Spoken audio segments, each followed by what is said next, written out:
আসসালামু আলাইকুম। আমি বিপ্লব বড়ুয়া, আলিডেল সাবরাঙ্গা আলিডেল মধ্যে দীর্ঘদিন যাবত কাজ করে যাচ্ছি এনজিও সংস্থার মধ্যে। আজকে আমার কাছে খুবই একটি খুশির দিন।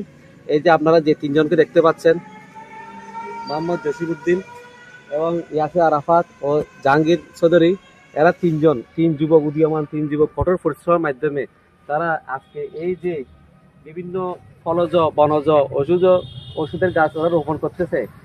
এটা দেখে সত্যি আসলে আনন্দের বিষয়।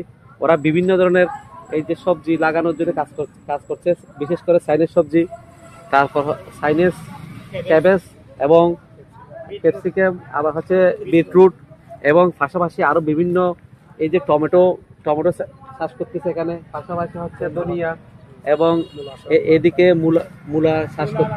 মূলা, লাল শাক, বিভিন্ন প্রজাতির কাজ করতে আছে। সত্যি অবাক হওয়ার বিষয়, কারণ টেকনাফের মধ্যে খুবই একটা খারাপ একটা নেগেটিভ বিষয় আছে। এরা সবাই মনে করে টেকনাফের মানুষ বিভিন্ন অপরাধ প্রবণতার সাথে জড়িত, কিন্তু তবুও তাদের মধ্যে তিনটা যুবক যে কঠোর পরিশ্রম করে যাচ্ছে, এটা সত্যি দেখে আমার খুবই ভালো লাগতেছে। এবং পাশাপাশি এদের মধ্যে তিনজনের কি বন্ধুত্ব, এবং আর সবচেয়ে একটা মজার বিষয় হচ্ছে সম্পূর্ণ অর্গানিক পদ্ধতিতে। এদিকে দেখো, এই যে ওরা